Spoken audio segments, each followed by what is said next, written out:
ڕۆژی دەی تەمان پرۆژه یاسایەک لە حکوومەتەوە هات بۆ پەرلەمان بۆ داوا دەکات کە ڕێگە بە حکوومەت بدرێ قەرز بکات. حکوومەت بە پێی یاسای ئیدارەی مالیە ناتوانێت قەرز بکات. ئێستا بۆ قەرزکردن پێویستی بە یاسا هەیە.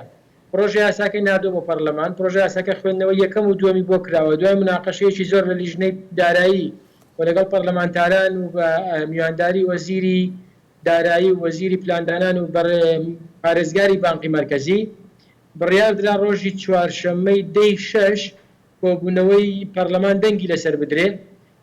طبعاً بەهۆی ناکۆچی و بۆچوونی نێوان پەرلەمانتاران و کوتلە سیاسی جیاجیاکان نەخرا دەنگدانەوە و گرفت دروست بوو.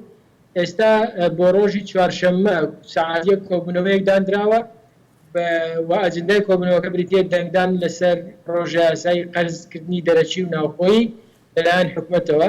ئەگەر ڕێک بکەون پشکی هەرێمی کوردستان دیاری دەکرێت ماگانە، لەو پارەی کە حکوومەتی عێراق دەستی دەکرێت بە کۆی گشتی بە قەرز و ئەوەی کە فرۆشتنی نەوت و هەمووی هەیەی پشکی هەرێمی کوردستانەدا.